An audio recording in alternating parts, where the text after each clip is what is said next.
Code जब भी आप खोलोगे किस तरह खोलोगे, सबसे पहले आपने एक फ़ोल्डर बनाया, जैसे मैंने यहाँ पर HTML का बनाया हुआ है, ठीक है। यहाँ से इसको मैं डिलीट कर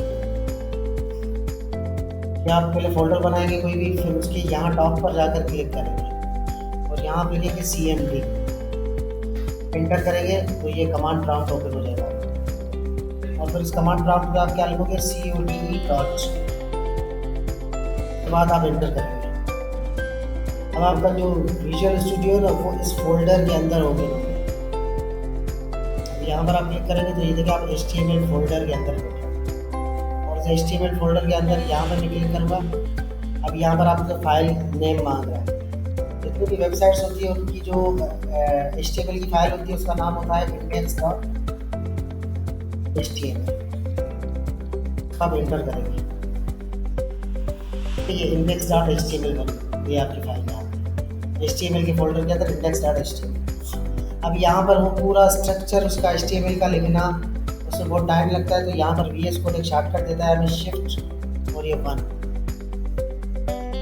शिफ्ट और ये जो 1 दबाएंगे ऊपर वाला ना, तो ये 2 ऑप्शन आ रहे हैं आपके। पहले ऑप्शन पे आप एंटर करेंगे तो आपको पूरा स्ट्रक्चर HTML का लिख कर मिलेगा, ठीक है। तो अभी हम इसी के साथ यहाँ पे इसको उसमें दूसरी ऑप्शन से आपको देगा, लेकिन आपने क्या करना है, शिफ्ट दबा के 1 दबाना है, तो फर्स्ट सेमी को आ रहा है ना एक्सक्लेमेशन मार्क, उसको एंटर करना है तो आपका पूरा वो HTML की बॉडी बना है। अब यहाँ पर आज का जो हमारा टॉपिक है वो HTML stands for hypertext markup language, ठीक है। तो इसका काम क्या है, एक मार्कअप लैंग्वेज है जिसमें मुख्तलिफ मार्किंग की जाती है जिससे इसकी लैंग्वेज के शेप चेंज किए जाते हैं। तो यहाँ पर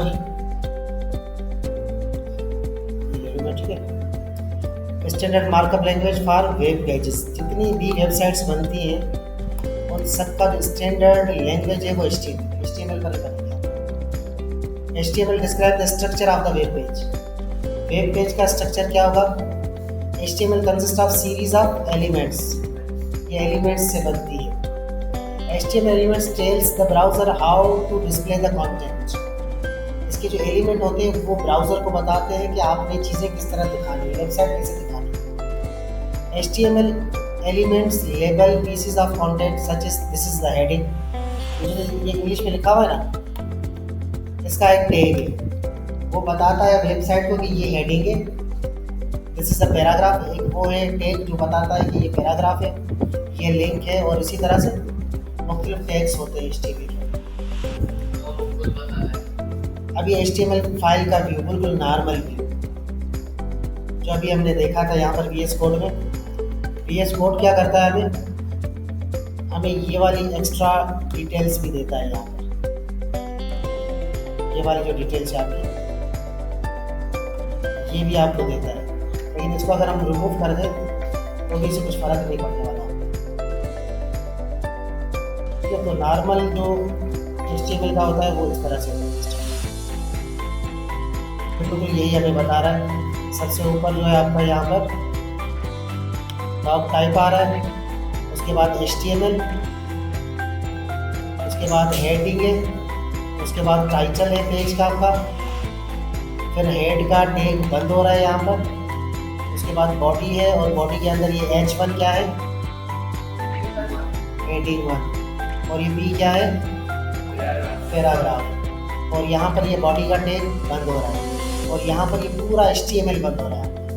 ठीक है, डॉक टाइप क्या करता है हमें, हाँ, तो ये डॉक टाइप क्या करता है, ये हमें बताता है कि HTML का कौन सा वर्जन है। तो ये हमारे पास HTML5 है, और ये जो HTML है एलिमेंट, ये क्या बताता है, ये बिल्कुल रूट एलिमेंट है वेब पेज का।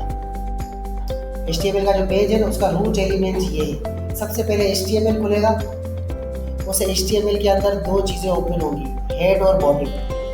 हेड के अंदर क्या होती है, Meta information, Meta information about the HTML pages. Meta का मतलब क्या होता है, भाई किसने बनाई, इसमें कौन से फॉन्ट यूज़ हो रहे हैं, कौन सा राइटिंग स्टाइल यूज़ हो रहा है, कौन सी लैंग्वेज में है, इस तरह की जो भी इंफॉर्मेशन होगी वो आपकी हेड के टैग के अंदर आएगी।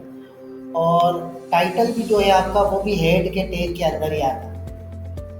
ठीक है, तो ये दिखते कैसे हैं मैं ये आपको दिखा देता हूँ। देखो ये तो हेड के अंदर क्या आ रहा है, टाइटल आ रहा है। अब लेट सपोज यहाँ में मैं लिख देता हूँ टाइटल पेज। ठीक है, इसको मैंने कर दिया सेव।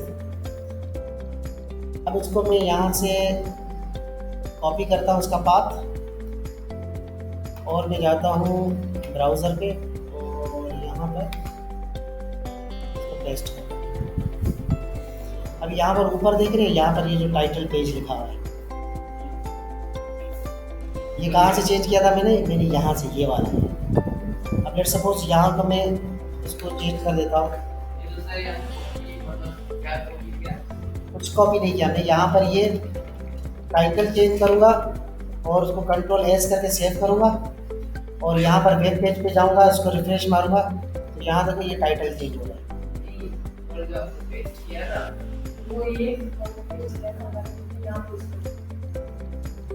कोई कॉपी पेस्ट मैंने नहीं किया।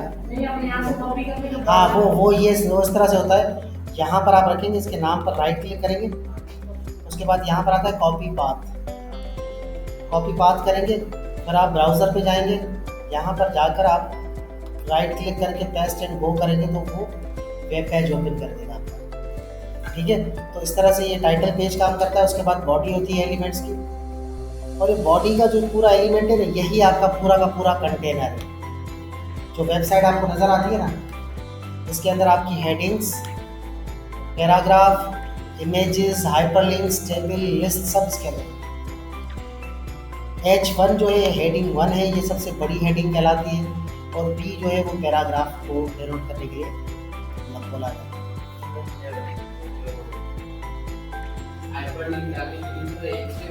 हाँ वो मैं आगे बता रहा हूँ आपको। ठीक है, अब HTML एलिमेंट होता क्या है। HTML एलिमेंट क्या होगा, एक टैग यहाँ पर होगा आपका, उसके बीच में कुछ लिखा हुआ होगा, और यहाँ पर टैग क्लोज हो रहा होगा। ये देखो ये टैग सेम होगा, लेकिन यहाँ पर ये लाइन लगी हुई होती है। जो लाइन लगी हुई थी ये टैग को क्लोज कर देती है। इसकी एग्जांपल आप यहाँ देख लें, ये H1 का टैग ओपन हुआ, यहाँ पर हमने हेडिंग लिखा, यहाँ H1 को हमने क्लोज कर दिया। इसी तरह से पैराग्राफ का टैग ओपन किया, माय फर्स्ट पैराग्राफ, और पैराग्राफ बंद कर दिया। तो ये HTML पेज का टोटल स्ट्रक्चर है आपका। सबसे बाहर वाला जो स्ट्रक्चर है वो HTML का है, जो यहाँ से शुरू हो रहा है आपका और यहाँ तक ये HTML है। HTML के अंदर दो चीज़ें आपकी हेड है और बॉडी है। जो चीज़ें हेड के अंदर लिखी जाती है वो मेटा डेटा या टाइटल ऑफ द पेज लिखा जाता है, और जो बॉडी होगी उसके अंदर मेटा डेटा वो होती है जिसको यहाँ पर नहीं, उसके कब बनी, वेबसाइट किसने बनाई, उस बंदे का ईमेल एड्रेस, उसकी यहाँ उस वेबसाइट के बारे में जो जो इन्फॉर्मेशन आप देना चाहते हैं वो आप उसके मेटा डेटा में दे सकते हैं। ठीक है, तो असल जो चीज़ होती है वो ये बॉडी कहलाती है। इसके अंदर सारी चीज़ें लिखी जाती है जो हमें वेबसाइट्स नज़र आती है। अब यहाँ पर HTML की कुछ बेसिक हेडिंग्स हैं। हेडिंग कहाँ से कहाँ तक शुरू होती है, H1 से शुरू होती है H6 तक। तो हम यहाँ पर चलते हैं, ये H1, तो मैं करता हूँ फर्स्ट हेडिंग। H2 में ये H2, और मैंने इसका ये बंद किया ना, ये VS कोड क्या करता है, उसका क्लोजिंग टैग खुद दे देगा। ग्रेटर देन का साइन दबाऊंगा ना, तो VS कोड क्या करता है, आप उसका इनिशियल टैग लगाते हैं, उसका फाइनल टैग वो खुद लगाते हैं, क्लोजिंग टैग। ठीक है, उसको मैं कहता हूँ सेकंड हेडिंग, और इस तरह से H3 लिखा मैंने, इसको कर देता हूँ थर्ड हेडिंग, और यहाँ पर आप आ जाए H4, और ये फोर्थ हेडिंग, और इसी तरह से यहाँ पर हमारे पास आ गई H5, और ये आपकी फिफ्थ हेडिंग,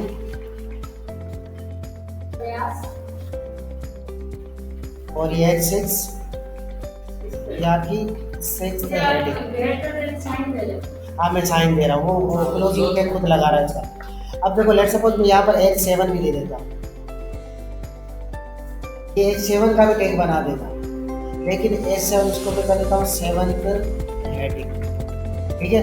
लेकिन हमें HTML बोल रहा है कि मेरे पास सिर्फ 6 हेडिंग्स होती हैं, तो मैंने इसको सेव किया। अभी हम अपने वेब पेज पे चलते हैं, उसको रिफ्रेश मारा मैंने, तो यहाँ देखिए, लेकिन उसका स्ट्रक्चर जो 7th हेडिंग का है उसका फ़ॉन्ट स्टाइल चेंज लग रहा है थोड़ा सा, लेकिन ये हेडिंग तकरीबन जितनी है, तो ये सबसे टॉप वाली heading 2nd, 3rd, 4th, 5th, ये 6th, ये देखिए साइज वाइज छोटे होते जाते हैं हेडिंग्स। तो यहाँ पर हेडिंग्स का देखा हमने, H1 से H6 तक देखा। पैराग्राफ P टैग से बनाया जाता है। पैराग्राफ के अंदर आप क्या करते हैं, कोई भी मैं पैराग्राफ लिख दूँ यहाँ पर, इस टैग के बाद P लिखा मैंने, इसके अंदर मैं कुछ भी टाइप कर सकता हूँ।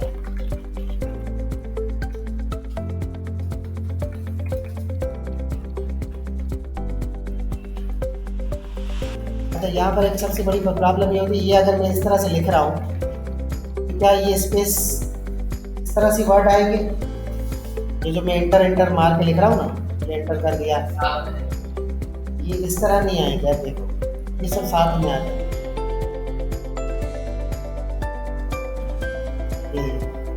एक ही लाइन के अंदर। ऐसा पैराग्राफ के अंदर क्या होता है, पैराग्राफ कभी भी इस चीज़ को नहीं करेगा। उसके लिए एक और टैग होता है हमारे पास, उसका नाम है प्री।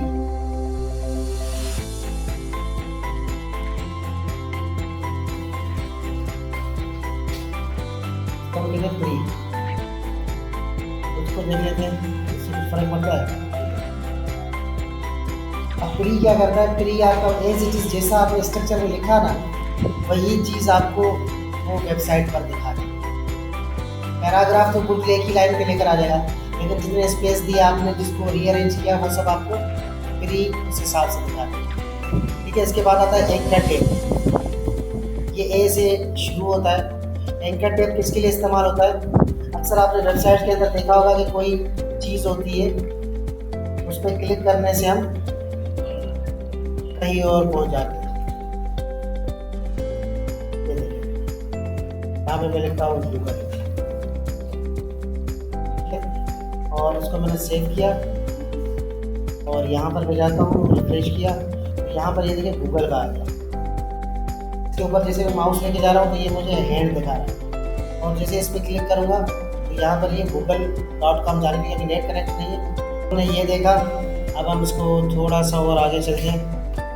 एंकर टैग देखा हमने। इमेज, जब भी आपको कोई वेबसाइट पे इमेज देनी हो तो उसके लिए आप यूज़ करते हैं इमेज का टैग, IMG का, और उसके अंदर हम सोर्स का लिखते हैं कि ये वाला सोर्स है, और सोर्स के अंदर उस इमेज का नाम लिखा जाता है।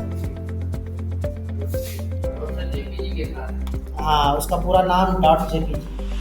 हमने जैसे HTML का फोल्डर बनाया था ना, उसके अंदर आप जितनी भी तस्वीरें रखें उस फोल्डर के अंदर, और यहाँ पर सोर्स में बस यहाँ पर उसका नाम बता दें, तो वो उठा के आपकी वेबसाइट पे लगा देगा। उसके बाद ये अल्टरनेटिव नेम बताता है। यहाँ पर सपोज अक्सर क्या होता है, वेबसाइट लोड नहीं होती, तस्वीरें लोड नहीं हो पाती, तो वहाँ पर एक नाम आ जाता है कि भाई यहाँ पर फिलहाल नाम था, तस्वीर नहीं आती, छोटा सा लोगो बन जाता है, जिससे नाम आ जाता है, तो वो नाम हम यहाँ पर दे देते हैं।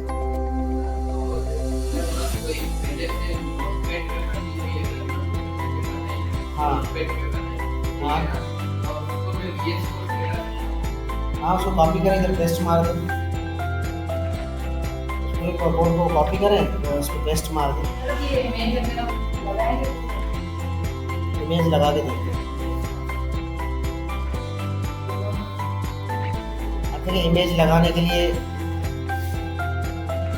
फोल्डर बनाया, जैसे यहाँ पर HTML का फोल्डर, इसके अंदर ही उस इमेज को पेस्ट करें, ठीक है, और इसको रीनेम कर देता हूँ मैं pythagoras.jpg, ठीक है।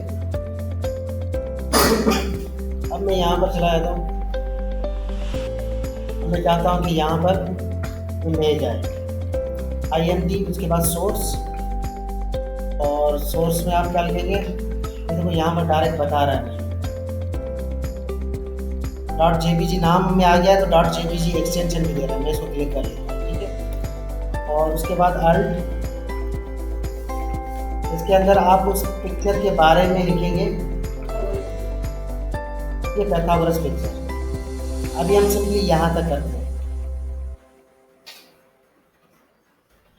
ठीक है। इसको हम सेव करते हैं और हम चले जाते हैं अपनी वेबसाइट पे, इसको रिफ्रेश मार दिए। हाँ हाँ, वो उसकी साइज चेंज करेंगे तो वो बैकग्राउंड में आएगा, ठीक है। अभी हमने सिर्फ इमेज दिया और इमेज को डायरेक्ट प्लेस कर दिया उसकी उस पॉइंट पर। इसके बाद हम आते हैं लाइन ब्रेक।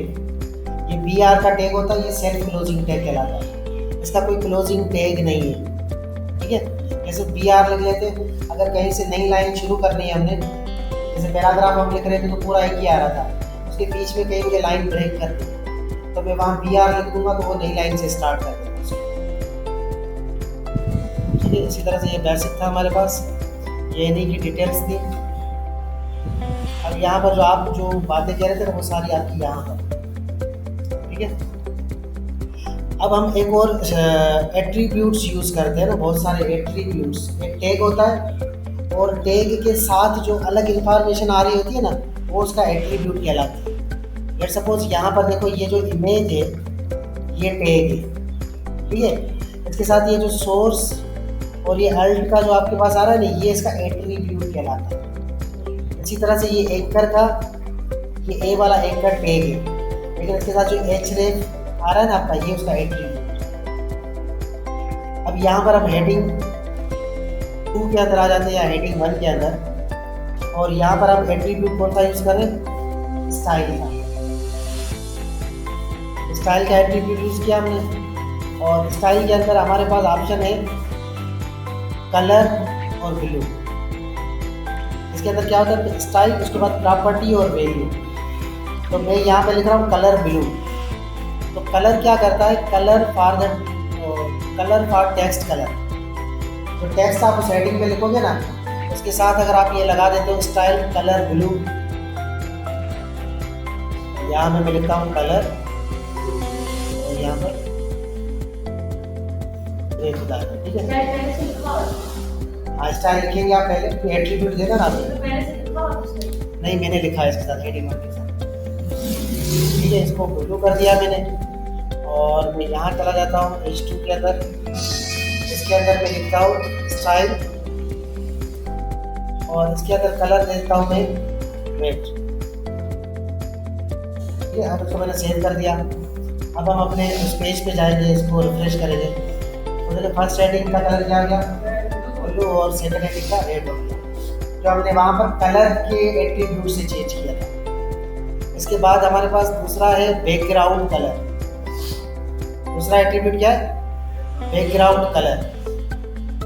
अब हम यहाँ पर आ जाते हैं हेडिंग 3 के अंदर, और यहाँ पर हम एट्रीब्यूट लगाते हैं स्टाइल का, और लेकिन हम यहाँ पर क्या लिखते हैं, लिखना होता है तो हम क्या लगाते हैं,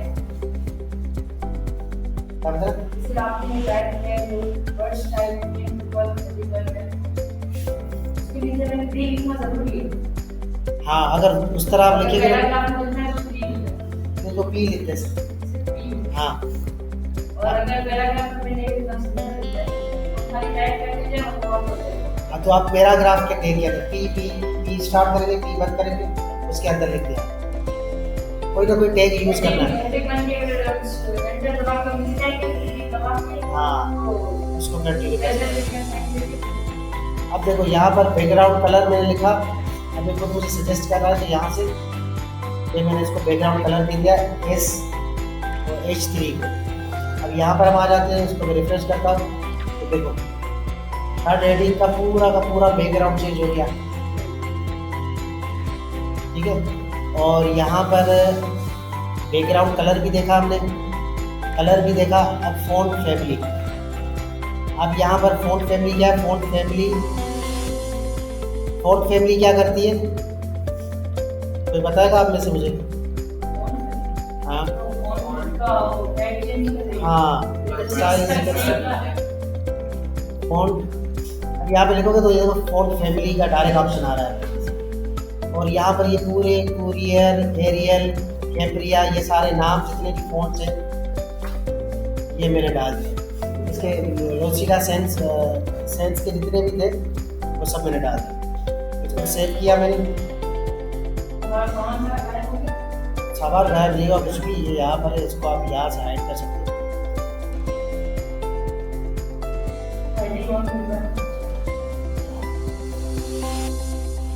ठीक है, तो आप यहाँ पर आ जाएंगे और इसको रिफ्रेश करेंगे तो ये देखिए 4th हेडिंग का फॉन्ट चेंज होगा। और इसी तरह से फॉन्ट साइज क्या करता है, टेक्स्ट की साइज को बड़ा करता है और छोटा करता है। 100%, 200% पिक्सेल्स में भी दे सकते हो आप, परसेंटेज में भी देख सकते हो। ठीक है, और तीसरा ये फॉन्ट साइज, और क्या है तीसरा, टेक्स्ट अलाइन। अब यहाँ पर देखिए ये टेक्स्ट पूरा कहाँ पर आ रहा है, लेफ्ट पे आ रहा है। मैं चाह रहा हूँ ये जो सेकंड हेडिंग है ये सेंटर में आनी चाहिए। तो मैं क्या करूँगा, यहाँ पर हेडिंग 2 के अंदर स्टाइल की ट्रेन के अंदर आएगा, इसको मैं कर देता हूँ टेक्स्ट अलाइन सेंटर। सर आपने वो रेड हटा दे तो वो रेड चेंज जाएगा। आप कलर उसका हट जाएगा। तो कलर में कलर वो भी चाहिए, टेक्स्ट में तो दोनों टैग एक साथ लगाएंगे आप। अब देखिए सेकंड हेडिंग बीच में आ गई। फिर आप क्या करोगे, यहाँ पर हो गया। उसके बाद क्या था, कलर। हाँ आप कोई भी कलर देते हैं उसको।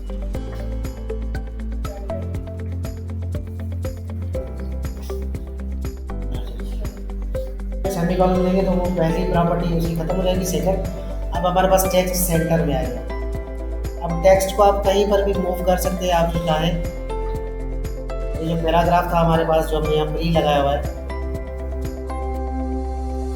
उसको भी आप मूव कर सकते हैं, लेकिन हम किसी और को मूव करने की कोशिश करते हैं। अब यहाँ पर स्टाइल का टैग लगाएंगे आप, और यहाँ पर टेक्स्ट अलाइन। अब देखो centre and justify left right, सारे लेफ्ट पर अलाइन मीन्स अलाइन ALIGN। मैंने जैसे टेक्स्ट लिखा ना तो VS कोड क्या करता है, मुझे सारे ऑप्शंस बता दें, उसमें से मैंने सेलेक्ट करके एंटर किया। अब मैं राइट की तरफ उसको भेज देता हूँ 5th हेडिंग। अब उसको मैंने सेव कर दिया। अब यहाँ पर हम आ जाते हैं तो 5th हेडिंग वहाँ राइट में, ठीक है, ये यहाँ पर आ गया। तो ये आपके पास अब इसका जो है फ़ॉन्ट साइज भी मैं चेंज कर देता हूँ। अब देखो मैंने फ़ॉन्ट लिखा, अब तो कुछ सारे ऑप्शन दे रहा है फ़ॉन्ट में, font size, font style, font display. तो यहाँ पर साइज मैंने लिख दी। अब अगर मीडियम लार्ज परसेंटेज में देना है तो मैं यहाँ लिख देता हूँ परसेंटेज में 300%। इसको सेव किया मैंने। यहाँ पे आते हैं तो 5th हेडिंग पड़ी है, 300 टाइम्स पड़ी है।